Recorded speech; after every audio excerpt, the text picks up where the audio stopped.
10 minutos de la noche, continuamos con esta tertulia económica. Me gustaría también hablar de, bueno, por llamarla de alguna manera, la última sorpresa de Montoro. Digamos, desvelaba que esos funcionarios que ganen menos sí tendrán paga extra. Sonaba como un anuncio, como una especie de anuncio. De hecho, se vendía así, pero lo cierto es que en el BOE ya figuraba esta medida. María. Hombre, a mí el anuncio de esta medida, vamos a ver, me gustaría que se hiciera más, no en base a un criterio económico, el premiar a estas personas, sino en base a un criterio de eficiencia. Es decir, que se mantuviera la paga a los funcionarios que hubieran cumplido ciertos objetivos, a los que trabajaran bien, que realmente, porque los hay muchos funcionarios que están sacando este país adelante, y sin embargo se castiga o se premia indiscriminadamente simplemente por el sueldo.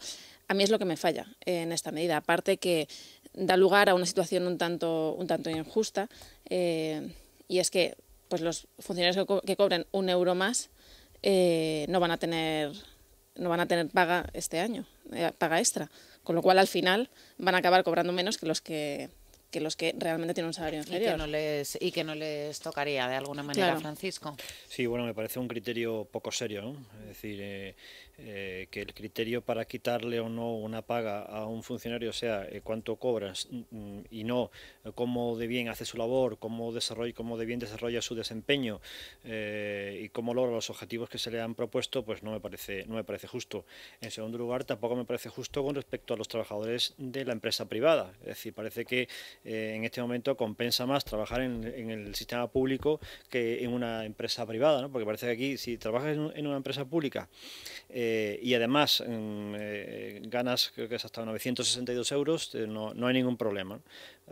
Y eso pues no me parece razonable, porque están dividiendo a los trabajadores en dos grupos, ¿no? Los protegidos, que son del sistema público, y los no protegidos en el sistema privado, los cuales muchos de ellos han ido al desempleo, llevan tiempo y es muy complicado que vuelvan otra vez a integrarse en el mercado de trabajo. Y después tampoco me parece que nos dé credibilidad el hecho de anunciar una medida y posteriormente, cuando se escribe, que tenga matices y que no sea exactamente lo que se ha dicho. Es decir, en economía es mucho peor a veces medias verdades que incluso mentiras, ¿no? Porque generas una credibilidad que luego se te viene abajo.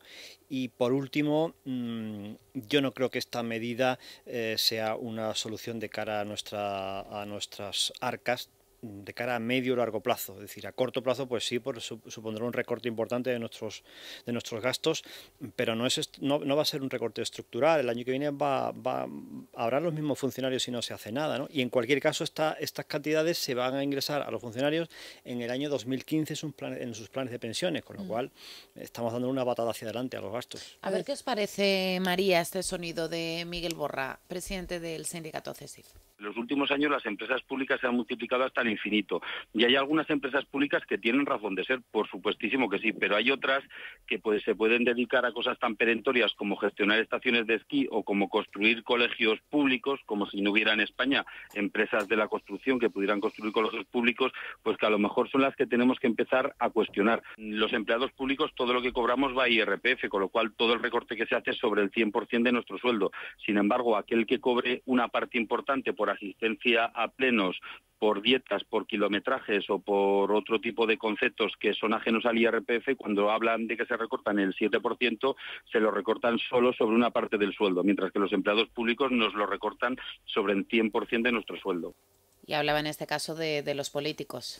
Claro, me parece muy razonable lo que ha dicho este sindicalista, muy razonable. Es decir, es que cuando nos dicen, no, es que los políticos han recortado el salario un 7%, oiga, eso es una media verdad, porque ¿qué pasa con las dietas? ¿Qué pasa con otros gastos que no son salario puro y duro? Eso no se recorta, sino que incluso puede incrementarse por ahí, con lo cual no tiene ninguna merma en sus ingresos. Y me parece muy bien que el propio sindicato de funcionarios lo que quiera es una gestión eficiente de lo público, y que lo que está duplicado o no sirve para nada, que se elimine inmediatamente. Claro, lo decía el consejero de esta casa, Alberto Recarte, que donde hay que ir es a reducir el número de funcionarios, no a quitar una paga a todos, además de esto de manera indiscriminada, con lo cual se penalizan, pagan justos por pecado. Estamos yendo al kit del asunto. Claro, que al fin y al cabo que lo mejor sería, como bien decía, que haya menos y que cobren más.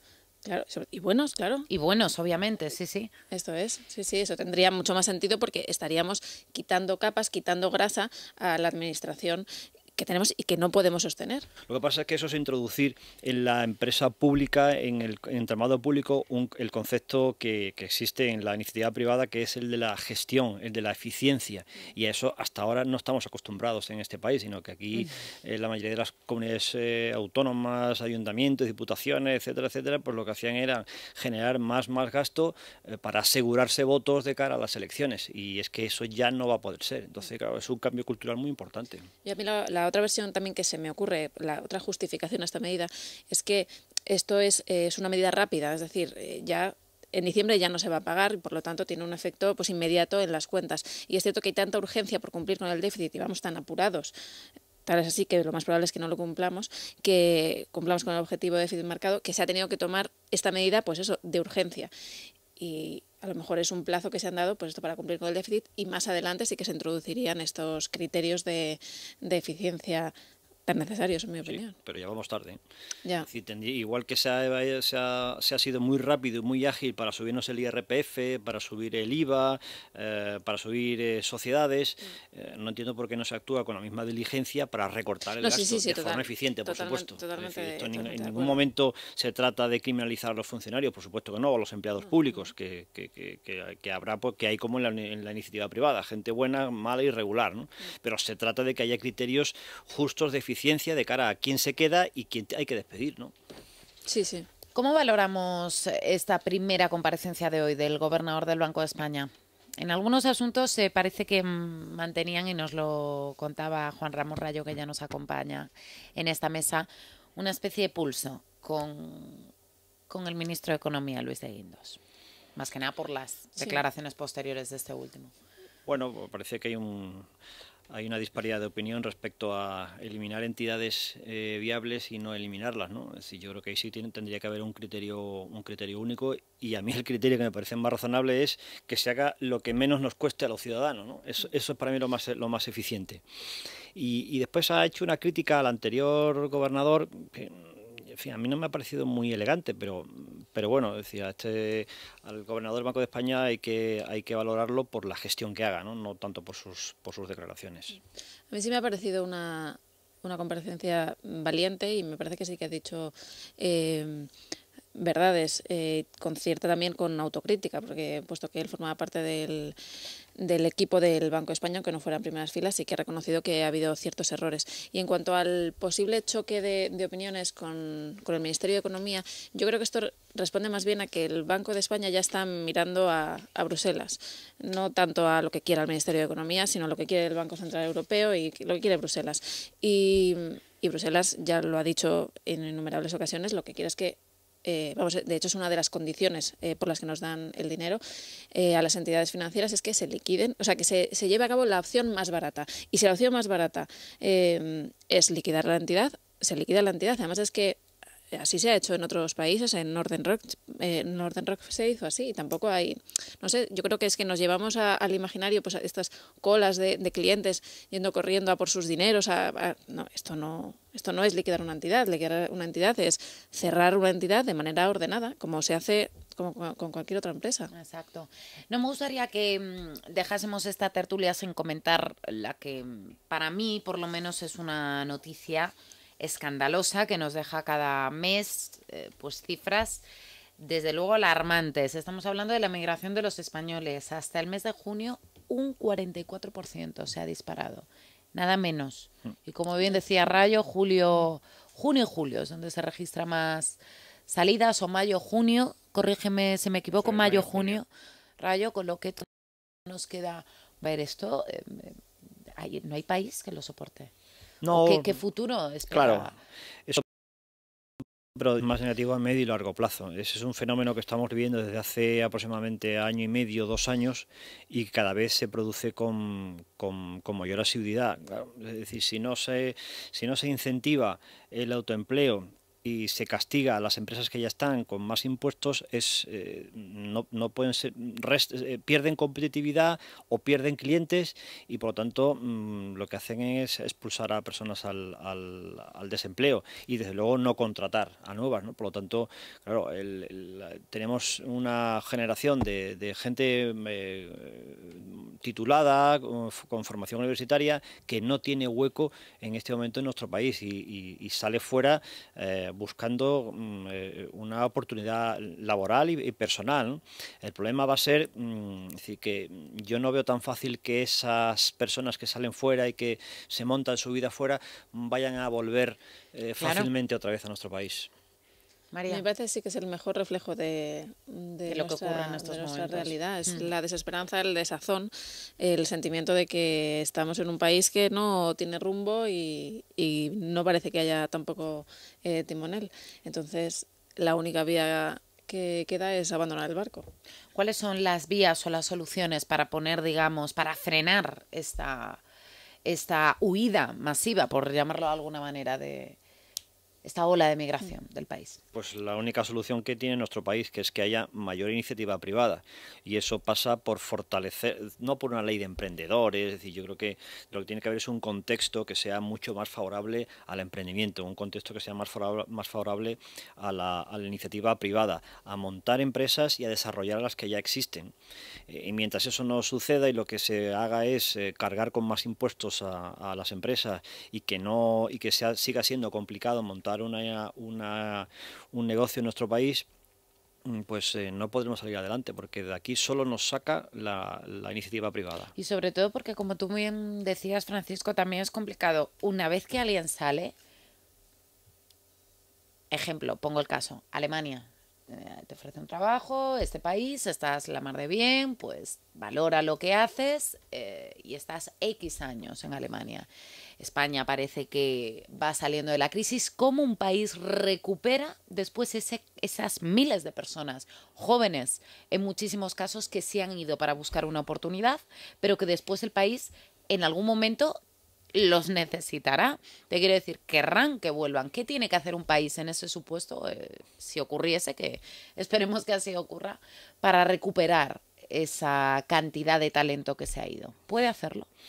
Yo creo que es muy difícil, francamente creo que es muy difícil. Es decir, si sales fuera, inicias tu vida profesional o puedes desarrollar tu vida profesional junto con tu vida personal y tienes una red de amigos, de colegas de trabajo, de entorno personal y familiar. Claro, romper eso es muy complicado, sobre todo ante la incertidumbre que te ofrece un país como España en este momento. Es tremendamente complicado y desde luego no es cosa de 1, 2 o de 3 años, sino que se necesita, en España necesitamos además un cambio cultural, ¿no? Y eso me temo que no se consigue en pocos años.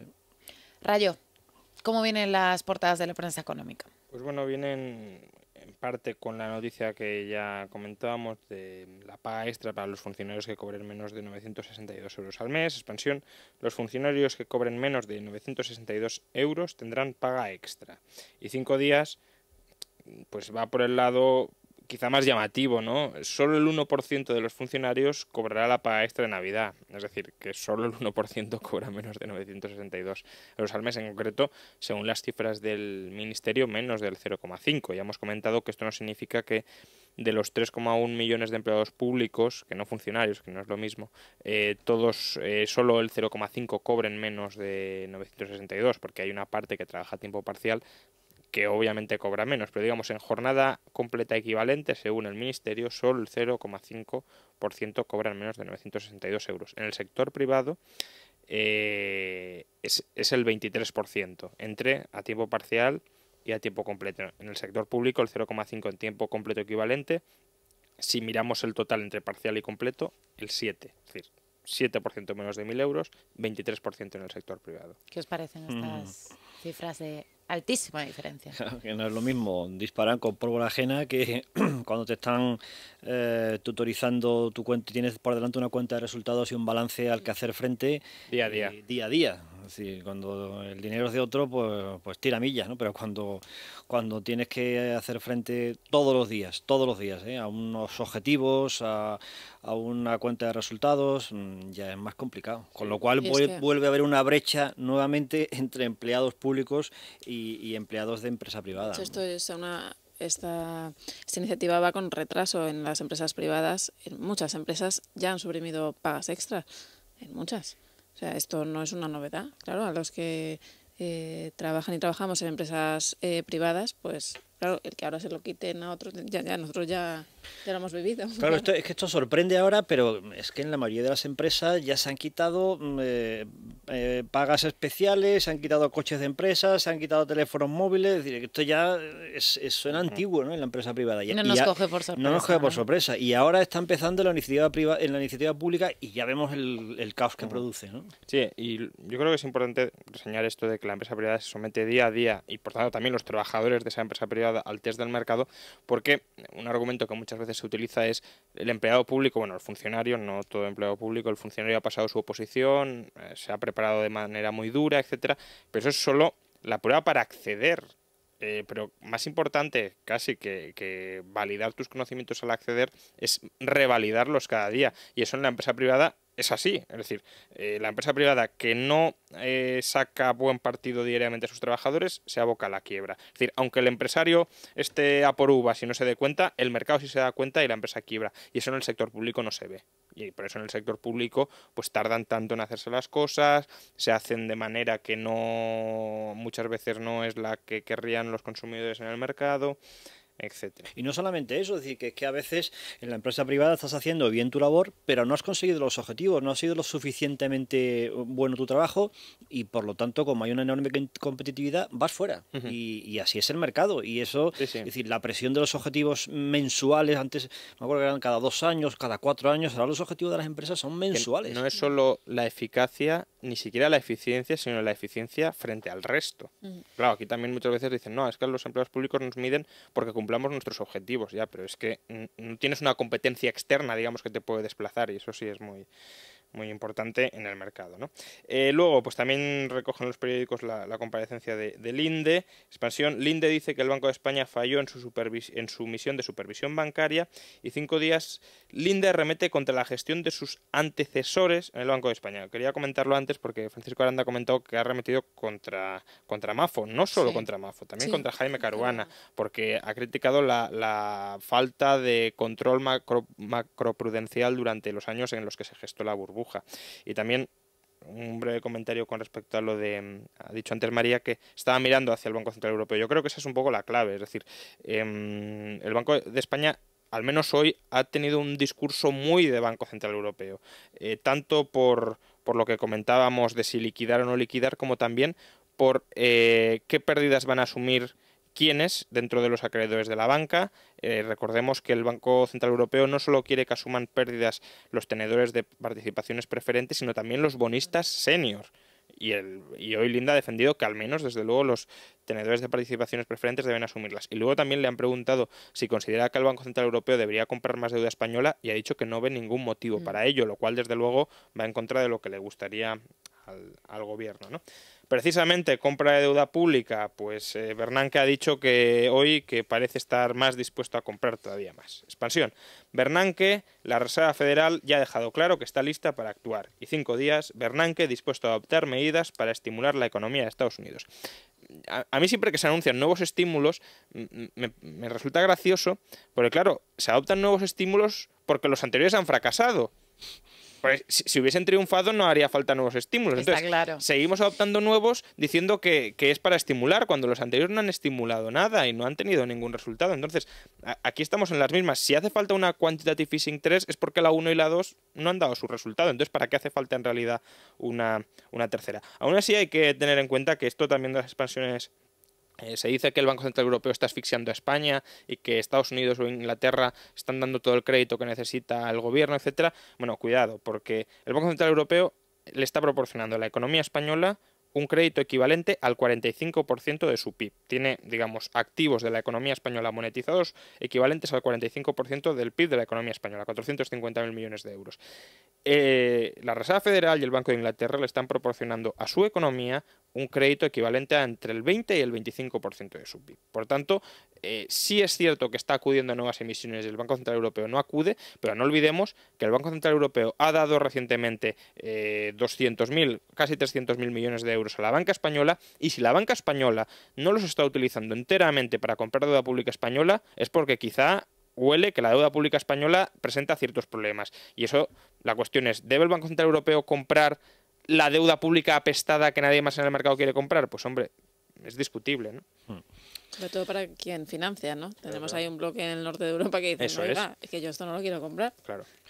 Por cierto que, retomando la noticia de la emigración de españoles, hay un fenómeno que se está produciendo también, del que solamente hay algunos síntomas, todavía no se puede ver en su magnitud, de gente que está abandonando España no porque está en el desempleo, sino estando en el empleo, salen de España por dos circunstancias. Una, porque las empresas en las que están saben que tarde o temprano van a cerrar o no hay progresión y por lo tanto buscan salir fuera cuanto antes, y cuando se trabaja en una multinacional ven que de todas las, digamos, subsidiarias, la que peor va es la de España.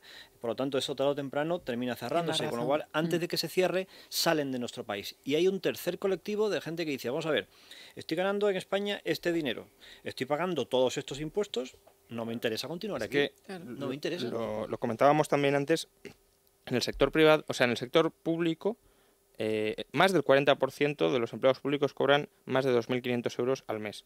En el sector privado solo cobran esto el 13%. Y además, todos ellos, tanto públicos como privados, han de soportar una carga fiscal monstruosa. Entonces, claro, es cierto que en este país muchos se enorgullecen. No hay prácticamente diferencias salariales. Prácticamente todos cobrábamos lo mismo y además el Estado redistribuye mucha renta. Vale, enorgullécete de esto, pero la consecuencia de esto es que te descapitalizas humanamente. Claro. ¿Por qué? Porque es que los mejores trabajadores, los que generan riqueza en el país, se te van a ir fuera. Pues Exacto. Bueno, si quieres tener un país de mediocres, vale, aplaude estas medidas, pero desde luego este no es el camino. No vamos en el buen camino en ese sentido, desde luego que no. María, Francisco, Juan Ramón Rayo, muchísimas gracias por esta estupenda tertulia. Muy buenas noches, señores. 9:32, hacemos una pausa y volvemos con la cultura. Es la noche de César, con Adriana Rey. La crisis